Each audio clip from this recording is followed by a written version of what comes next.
how you don't necessarily need to have like a full, fledged business plan, because if all you're doing is constantly trying to figure out what to do, there are times where you might not do anything.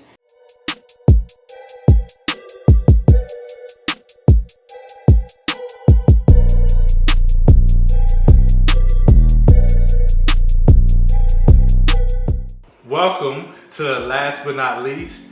I'm your host, Chris Burnette, and on this podcast and YouTube channel, we help our listeners and viewers find the best ways to become the most excellent versions of themselves. Today, we actually have a very, very, very special episode for three main reasons. One, you can see the background here. This is a new setup. It's not just that boring setup that I normally have. Two, this is actually our very first episode with a special guest. So it'll be your first time not just having to listen to me talk or see my face on the camera. And three, which is probably most importantly, is very special because of who we have as our special guest, who, like I teased in the last episode that we had, is the most special guest of all. So without further ado, I will do a brief introduction on this person. It's not going to do her justice at all, but she is quite honestly my best friend, the most beautiful person that I ever met, a very hardworking entrepreneur, someone who has had a business for almost a decade, and along that road has also been a wife, has become a mother over the last year, and also has been someone who's active in relationships and is just a thought leader, one of the most hardest working people that I've ever met in my life. So without any more delay, we have our special guest, Ariel Burnette. Welcome to Last But Not Least. Thank you for having me. I'm very honored to be your very first guest. Couldn't do it any other way. And to be quite honest, if we're talking about entrepreneurship and building businesses, I thought it'd be no better than to do it with someone that I know intimately and know very well, and I've seen it firsthand just how much effort and work it takes to really lead and run a business. So with that being said, that'll be the main points that we'll hit on here, is focusing in on entrepreneurship and leadership within business. Ariel, like I mentioned, is the founder and president of the Burnette Agency. And she's had that since, 2014, 2015? 14. So it's been quite a long ride. And I have to start out the conversation really just asking you, why did you start a business? I know that in your past, just from your family, there's not a whole lot of entrepreneurship or business ownership. There's more so education and people who led in those spaces. So was curious just what made you want to start a business and why did you do that? That's a great question. I mean, I think it's always a loaded question, because there's so many different, things that happen in your life and in your path that kind of, lead you to where you are. My great-grandfather on my mom's side was a business owner, and my grandfather and great-grandfather on my dad's side are business owners. So I didn't necessarily have anyone like a mom or a dad that directly was a business owner, but I had people that had been around it. And my dad would always say, like, if you can ever do anything, if you can find a passion, if you can find something that you love, then figure out a way to make it a business so that you don't necessarily have to feel like you're doing something or working for someone else if that's not something that you want to do. We all have different things that I think are important to us. And for me, I really wanted to find something where I could be a leader. And I felt that along the path through school, through internships, that I knew that I wanted to have my own business. I just wasn't exactly sure what that was going to be. I thought I was going to be a newscaster, and then I was like, I really want to have my business, but how am I going to have a business being, a newscaster? And I couldn't find a way. I didn't think I could find a way. So I fell into marketing, and fell in love with it. And then, through college, through my first couple of jobs, did some freelancing, and quickly realized that it was something that I could turn into an actual business of my own. So Wow. we've talked about this multiple times, Yeah. but it's cool to see that there was a seed planted by your dad from the historical legacy that was built from just the lineage on both sides of your family, and you kind of taking the baton and taking it forward with your own spin on it. So that's pretty cool. I mean, it would have been nice to see her on TV. I'm sure no one would complain. I don't know. But I think it's cool that you wound up, finding a passion, a thing that you found a lot of interest in, and decided to not just do that type of work, but to say, how can I turn this into something where I'm leading the charge and have that ownership at the end of the day. So I'm curious, like, rewind back to 2014, or even really before that, before you made the decision to start your business. What level of success did you think was attainable to you, and like what was your goal? Like, did you have a number of revenue in mind, or a number of staff, or a number of offices in mind when you said, man, I'm starting this business, this is the attainable goal for me? No, I didn't have something that I felt like, oh, this is attainable, this is what is even going to be a success marker. I wanted to have a business that had different segments of the organization. So like I thought, okay, I'm gonna have the Burnette agency, and then we'll have a sports section, we'll have an entertainment section, we'll have, maybe lifestyle. I figured that would be how I broke up the business, but there wasn't really a, like, I wanna make $1 million, I wanna have 40 people working for me. I will say that when I started the business, I think really I just wanted to feel like I had some ownership in what I was doing. And so for me, it was more about, okay, let me create this, let me have some ownership, let me see where it can go and build from there. I have to be honest and say I didn't have like, okay, I need to make $1 million. I need to, have all of these clients. I think it would have been nice to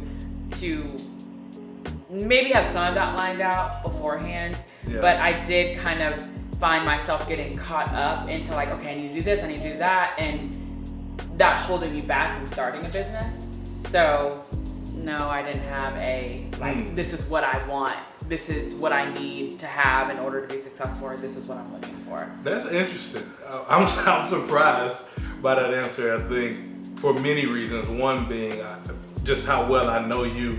I'm surprised you didn't say, I want to have enough revenue coming in where I could go to Italy every summer if I wanted to, or I could just buy a Louis Vuitton bag whenever I wanted, something like that. But I was surprised by that, because it feels like most people who start something as large as a business, they have all these goals in mind.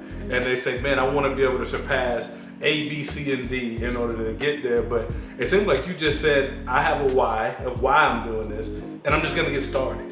Does that feel accurate? Yeah, and I think, I just watched a masterclass. If you don't have masterclass, this is a plug. You should definitely go and get it. It's really good. I watched Sarah Blakely's masterclass, and I think there's a lot of things that... Florida State grad, right? Yes, go Noles. Go Noles. Great. I think there's a lot of things that I even over time have been embarrassed to talk about, like, oh, well, I didn't necessarily have goals, or not that I didn't have any goals, but the type of goals that maybe people might think that I would have, or oh, I didn't do this, or I didn't do that before I started a business. I think it's really easy to become really self-conscious and be like, okay, well, I don't really want to say this or talk about this or answer this.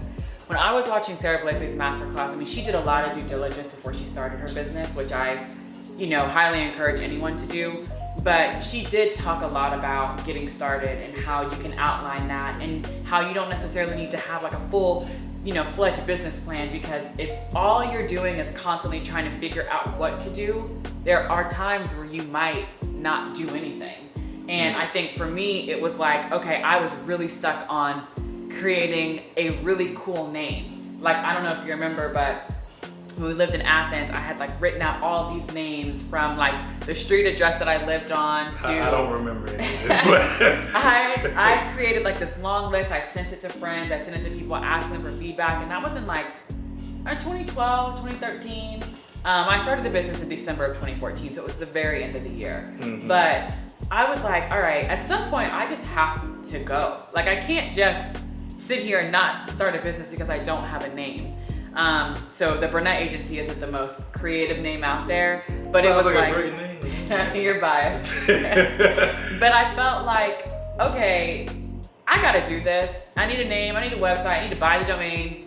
And if I'm just gonna sit here and figure out what my name's gonna be for the next year, that's a year of me not doing something else that can help me, or allow me to start my business. So I do, I understand where people might be like, oh my gosh, you didn't have goals, you didn't have things super outlined, but I feel more confident in saying that now.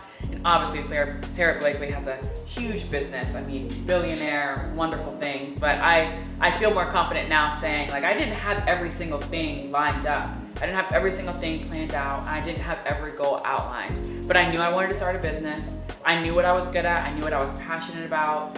And I was like, okay, these are the things that I know that I can do. Let me see if I can do them. And here we are. Wow. Is it true that when you decided to name it the Burnette Agency, Burnette wasn't even your last name? I think that was a question that we all know the answer to. I'm just kidding. But I think that the key, just synopsis from what I'm hearing you say, is that we need to stop making excuses for why we don't want to start something. That we can allow ourselves to have almost paralysis through analysis by just thinking through the what ifs or what goal or what thing we want to accomplish at the end of the day, instead of saying, let me figure out the key factors to getting started and just put rubber to the road and get started. So that's pretty awesome. I think there's a great lesson in there for not just the potential entrepreneurs who are listening or viewing, but for really any of us in general, that we should not allow the thought of what we want to accomplish keep us from actually getting started. Because I do think that motivation comes after action most of the time. And most of the time we allow ourselves to wait around for motivation before we start to move. So I think there's a good lesson in there. Good stuff. Hypothetically, I have to ask you this. If you had a magic wand and you could do anything within your business, whether it be change the business you have or go back and do something differently within your work and your business, what would you do differently? I had a tendency to hire slow and fire slower. Everyone says hire fast, fire slow. It's a very common, I'm sure you guys have heard it a million times, so I'm not saying anything monumental. But or the other way around, like hire slow, fire fast. I'm sorry, yes. It's hire slow, fire fast. I hired slow, fired slower. And it is probably the one thing in business that I never mastered. I still have my business. I still, work every single day, but I feel like obviously the business over time has changed. And so firing and hiring for me has looked different because I finally feel like I have stronger people that are, on the team, but I did not fire fast enough. And I do think that it had a negative effect on the business. And I also feel like not only did it have a negative effect on the business, it had a negative effect on what I was able to do as a business owner. So if I didn't trust someone on the team, or I didn't trust, hey, I can leave you with this client, the client, may have been able to pick up on that, and I wasn't able to separate myself from the client as fast as maybe I would have liked, because I was constantly coming to the meetings, I was constantly going to photo shoots, I was constantly going to events. And you want to be hands-on, and I felt like that was one of the things that was a differentiator for our business, and I would always talk about that. Like, I wasn't an entrepreneur that would get the business and then disappear. But if you have a business and you can't allow anyone else to do anything within that business because you don't trust them, it can become a hindrance. And I think that at the very beginning, for the first couple of years, that was very difficult for me. I hired slow and I fired slower, and it probably, is the worst thing that could have happened for me and my mental state. So if I had a magic wand, I could go back and change anything, it would be to hire slow and fire as fast as possible. if you're a former Burnette Agency employee, you might be feeling some type of way hearing that. But no, I'm kidding. But it's interesting when I hear you say that, and even just the detail that you mentioned of how when you would get clients, you would, because you didn't necessarily hire as well as you could, you were still having to be very involved. Mm-hmm. So you probably just weren't even getting the bang out of your buck of what you were paying for your staff. Mm-hmm. Because I've always heard it said, when you are selling a service business, you're usually selling yourself. Yeah. That person is buying into you, right, and not just the service. So it's interesting that you've kind of come to that realization at this point after being in business for 10 years. So correct me if I'm wrong, it feels like it would be safe to say that maybe a low light of your business has been some of the hiring practices and some of the staff. If that's correct, what would you say has been like one of the major highlights that you had of having your business over the last 10 years? Winning clients has been the highlight. And not even just because you make money from winning clients, but for me, I was able to learn more about the city of Atlanta. I was able to make connections with people in the city that were, strong enough to say, hey, like this person, this company does a really good job. And that is really fulfilling, I think, as a business owner, when you can say, okay, I did a really good job for this client and they're gonna share our business with someone else and we're gonna be able to work with this business. And it was always really exciting for me when we had those big wins, because it made me feel like, okay, we're doing something right.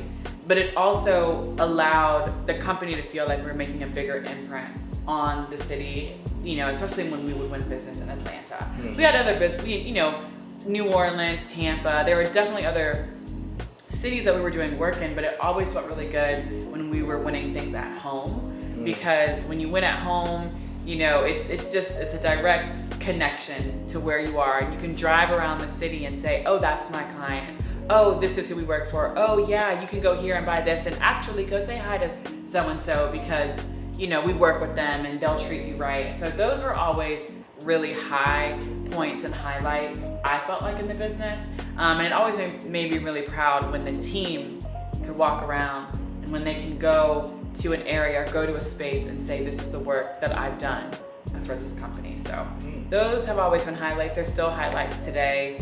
We actually just won a big client a couple of months ago that's really exciting and really big in the city. And so it's moments like that make it feel like you're doing a good job, like, it's all worth it. Yeah. No, that's awesome. I mean, as your husband, I've always felt a great deal of pride whenever you did win a business that was local and be able to point to, hey, this location or this place or this service or this business. Yeah, my wife helps with their advertising, their marketing, their social media, et cetera, et cetera.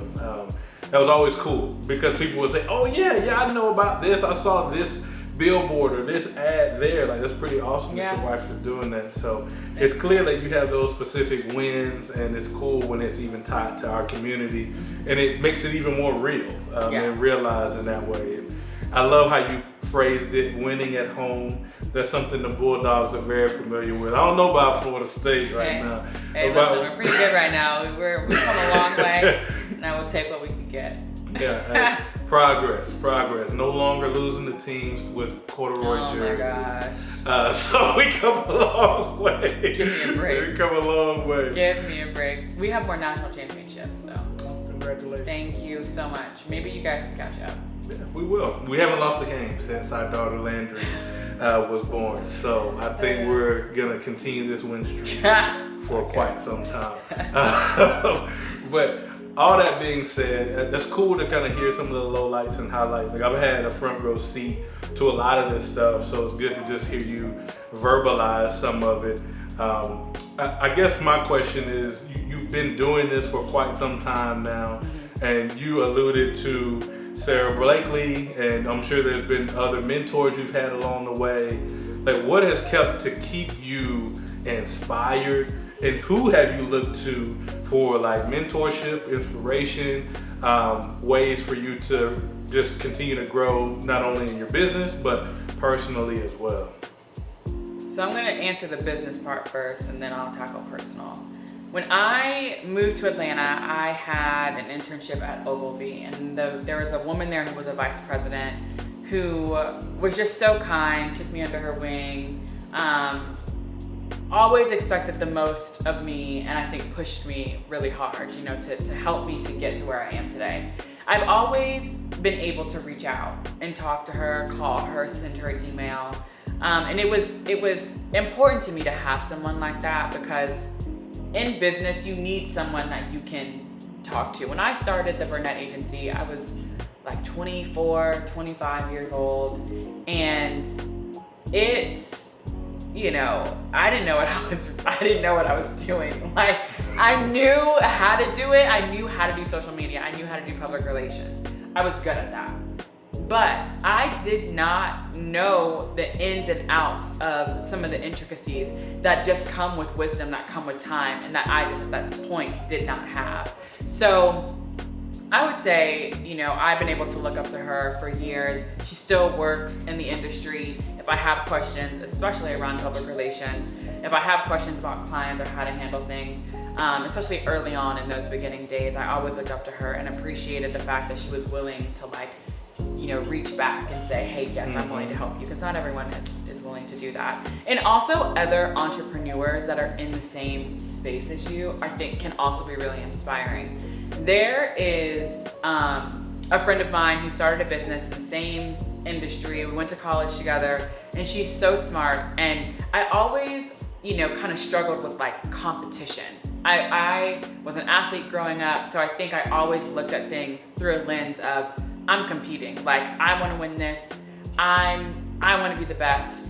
And as an entrepreneur, you need to have people that are in the same space as you that you can talk to, because it makes all the difference. So for me, the mentor from, you know, when I was interning at Ogilvy, but also other entrepreneurs that are friends who, whether they were in the same space or not, that you could bounce ideas off of, that you could share information with, because they can also, you know, not only give you clients, but give you just a break from the reality of like, who do I talk to about these things that are going on that none of my friends, my husband, other family members, they don't know about, because they don't deal with it. So those two, you know, I mean, different but the same, helped a lot, you know, having a mentor, but then also having other entrepreneurs that were in the same space. It kept me inspired, it kept me on my toes, and it kept me grounded as well. Because it's like, sometimes you can start to spiral as an entrepreneur and think, oh, I have this, I have that. Calm down. You have people to talk to. From a personal space, I think that one's a little bit harder. You know, I don't know who I've looked up to personally. You know, I think just I've always had a lot of strong women in my life. I mean, my grandmother was always really strong. I think, you know, she was really, really good at hospitality, which I love. She always made people feel welcome in her home. Always loved to cook, always loved helping people at her house. I always looked up to that, because to me, that was the home balance that I needed. My mom is a very hard worker and puts so much of herself into her work. And I do admire the dedication that she has for work. And so I think it's like finding bits and pieces from people who, you know, no one's gonna have all of everything, but I think like the dedication my mom had at work, I think the hospitality that my grandmother had, just from a woman's perspective. I mean, I have a great dad, I had great grandfathers. But as a woman, you know, sometimes it's nice to see other women in yourself. And so I would say, from an inspiration standpoint, you know, just trying to figure out how to balance the hospitality with the professional that my grandmother, my mom had in mirroring that. Wow, that's pretty amazing.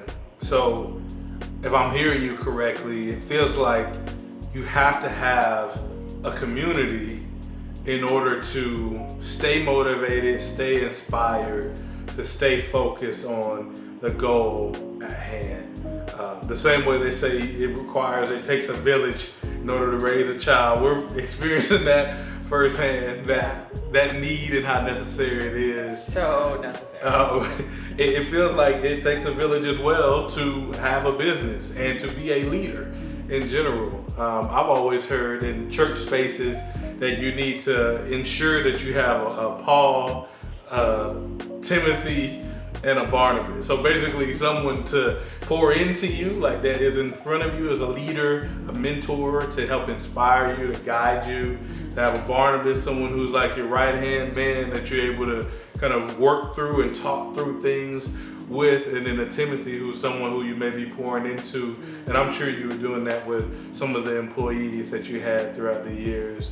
So it's really cool to see a lot of that mirrored. Some of those principles just seem to be universal, whether it be, in the church world, the business world, or personal life. So love how we all can have lessons in there somewhere. So that's good. So she's probably not gonna be very vocal about this. Like, she's very modest and humble, or humble, as our friends would say, person. So, but I don't want to sell this short. Like, you have a business that is nearly a 7-figure revenue business and has been around for quite some time. The vast majority of businesses that start do not survive, and especially don't survive a global pandemic. I just would love to hear 2 things from you. What was that like, navigating a business throughout, the craziness of 2020 and beyond, and how you kind of balance just figuring out how do you survive that type of environment. And then 2, I would love to hear your insight on what specific skills or habits you feel like you would ascribe your success to. You've seen some of the latest episodes around habits, the 2-day rule and the 2-minute rule. If you hadn't checked those out, go back and watch them or listen to them. We talked about the importance of habits. So I would be just curious to hear your perspective on habits that you may have started or built or developed that allowed your business to thrive. So that's 2 questions. One, how did you navigate 2020? And then the second question, what are some habits that you felt like you developed to allow your business to be successful? 2020 was terrifying. I think it was terrifying for a lot of people for a lot of different reasons. But aside from, the devastation that the pandemic caused from a personal standpoint for so many people, from a business perspective, I think it was really difficult to navigate and figure out how you were going to navigate other businesses surviving or not surviving the pandemic. We're all in business. So as a business owner, I am working with other people who typically own businesses. A lot of our businesses, especially at the time of the pandemic, were small to medium-sized businesses here in the Atlanta area. So playing hardball and saying things like, well, you have a contract, you have to fulfill this contract. From a relationship standpoint, this doesn't make any sense. And if a client is hurting and down and it's a global issue, you really have to take that into account. So aside from it being terrifying, I think you have to step back and ask yourself I had to step back and ask myself how I was going to respond to businesses that needed to take a step back because financially their brick and mortars were going to close. And then I had to, pray and trust that God was going to leave some clients on the table for us so that I could, bring home a check, that I could pay my employees. And it was interesting because sometimes the clients you think that are going to stay are the ones that leave. And sometimes the clients you think that are going to leave are the ones that stay. And that's what happened in our situation. There were some clients who stayed where I was so grateful and so excited for, but I was shocked because I was not expecting that. And then some clients who left, I wasn't expecting that either. So really just trying to put myself in their shoes and be understanding and kind during that time. But I also think I had to make some hard decisions with employees. That whole me hiring slow and firing slower, I was kind of forced into making some hard decisions. And I hate to say it, but it almost allowed me to finally do the things that I needed to do that I hadn't done in the past with some team members, and reward the team members who are working hard, who were, putting their all in every day, or at least giving as much as they could. And so I think we survived because we had to be kind with our clients and understanding and with their situation. I had to be strategic in the team that I did decide to keep, because I still had to have a team in order to do what we were doing, but just couldn't be as big as it was because we had, of course, some clients leave. So, and prayer and trusting God, I think is genuinely how we got through it. So that's the answer to the first question. The second question, habits. I have to admit that I have not always been the best with habits of doing the same thing every single day. I will say that I did have to have a mind shift check every day. I had to have a mental check every day. Okay, I cannot allow the day to break me. I cannot allow the circumstances to break me. I cannot allow,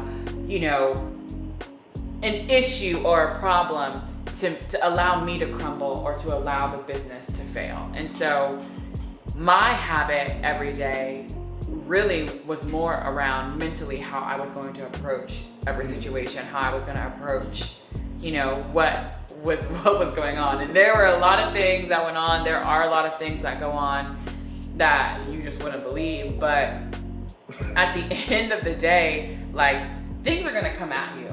And I had to say, this is the attitude I'm gonna have, and this is the attitude I'm gonna move with on a daily basis, because I need it for my sanity, the business needs it, the team needs it for growth and for them to feel stable. So from a habit perspective, my mindset and making sure that I was in a good space every day was what I had to make my habit. That sounds very impactful.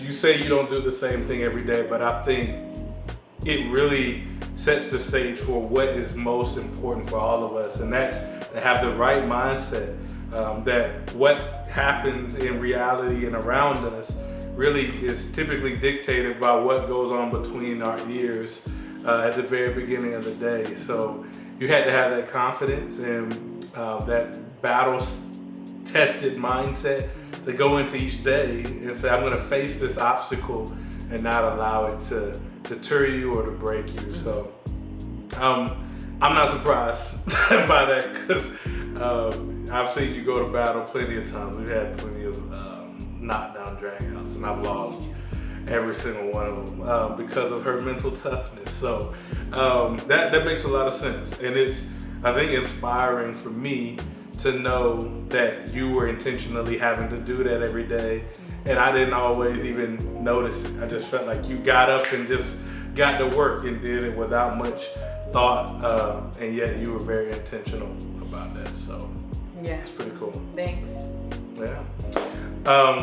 Interesting. I'm sure a lot of people, when they see you, they see a very confident, person, someone who just has it all together, at least for the most part. I would be curious just what your perspective is on what you think people's opinion or view on you is.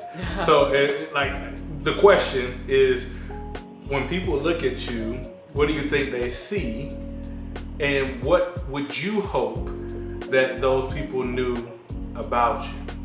Professionally, I think when I walk into a room, I think people see confidence.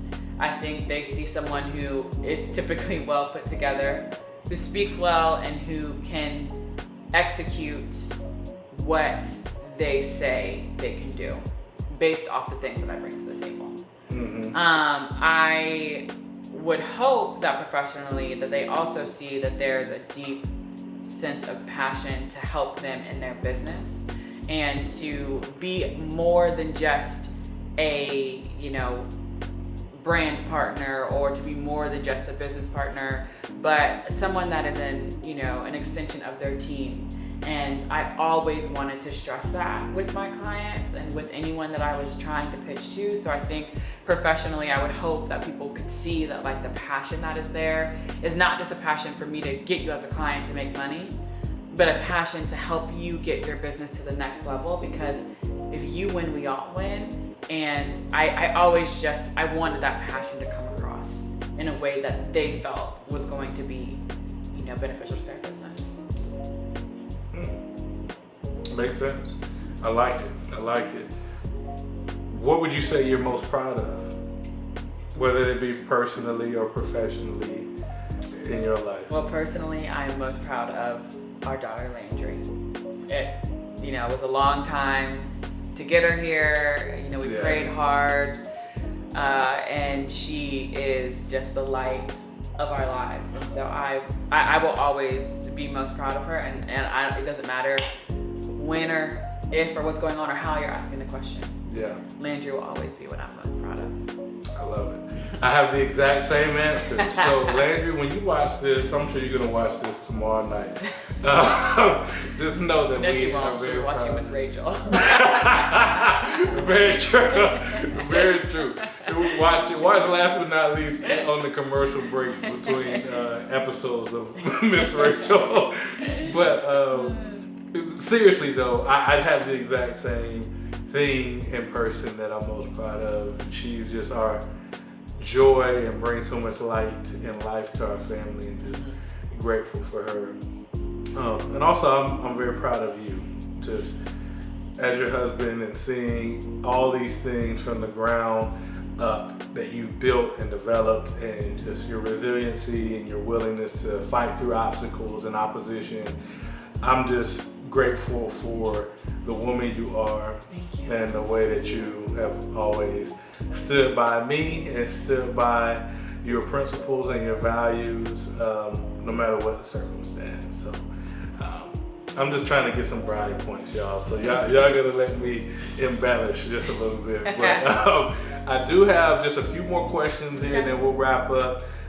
My next question is really, we're getting close to the end of 2022 when we're recording this. It's probably a few days out. So I'm curious, what would you want to continue to do more of in 2023? Or what would you want to start doing more of in 2023? And what would you like to do less of next year? I'm going to start with the less first, because I have, especially in 2022, have worried and stressed and been fearful so much, more than any other year in my life. And so I want to do less of worrying, of stressing, of being fearful in 2023. What I want to do more of in 2023 is really just enjoy, the things that I like to do and the passions that I have outside of the Burnette Agency. I love the Burnette Agency, and I would love to continue, doing the Burnette Agency for as long as I am able.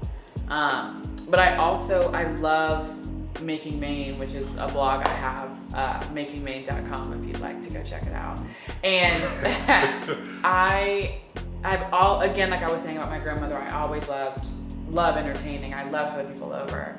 I enjoy cooking. I enjoy, just the lifestyle component of really like what goes into a blog. At least a blog I'm trying to make. So I would like to do more of that in 2023. I feel like it has been something that I have loved to do. I love to write, and I love to express what's going on in our lives and what's, important to me. So that's what I'd like to do more of in 2023.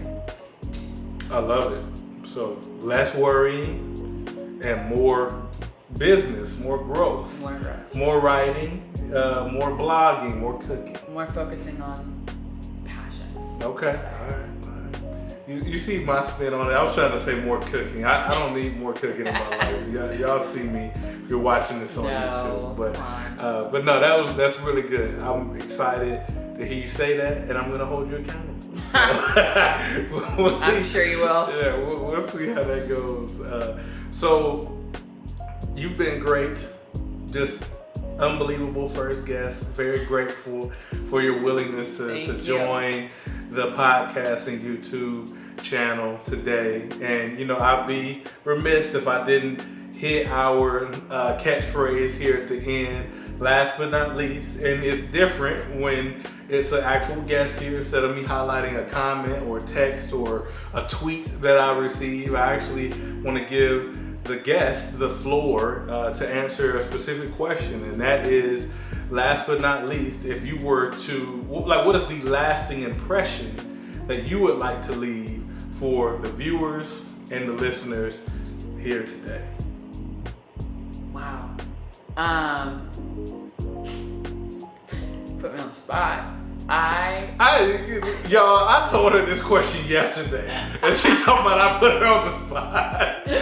You weren't told to tell them that. You weren't told to tell them that. All right, you're right. It's okay. I would say that I read an article by Tim Cook recently that said, like, there's 4 words that, separate entrepreneurs from other people, or people who love, doing what they do, or are really passionate or successful.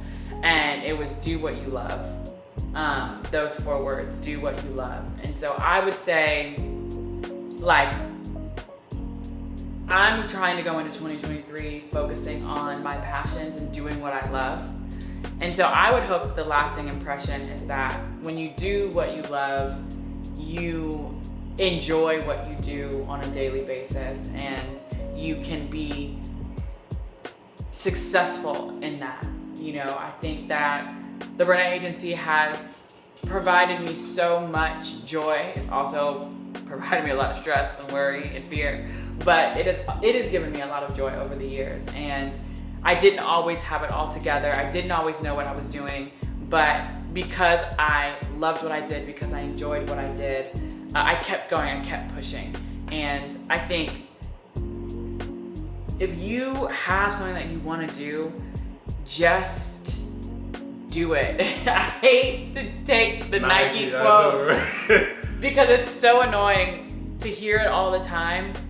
But like we talked about at the beginning of this podcast, just coming up with a name, getting a domain, and saying, I'm gonna get started.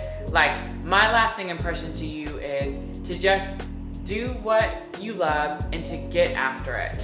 Stop with the excuses. Stop with, oh, but this isn't done, or that's not done, or oh, I'm not ready for this, or oh, it's just like, you're gonna do that all day, every day, for as long as your mind allows. So my lasting impression is genuinely just get started. You don't have to have it all together.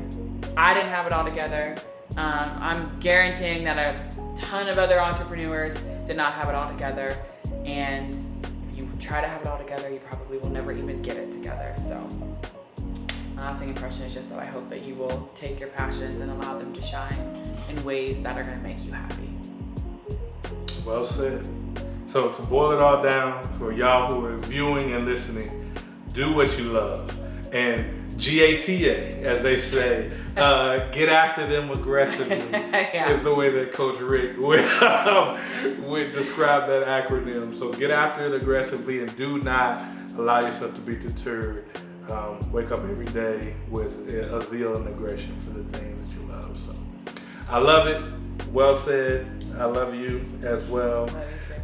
Thank y'all for tuning in to this episode of Last But Not Least. Again, very, very special episode. We had a great and incredible guest here. And also, just would love those of you who are listening and watching, give us your thoughts. Leave some comments down below. And if you've enjoyed and felt some value in this conversation that you listened to, share it with your friends. Share it with the people you love. I'm sure that they can get some value out of it as well. So again, thank y'all for tuning in to this episode. We'll see y'all in the next one. But also remember, it's often those things that are last that are most important. See y'all in the next one.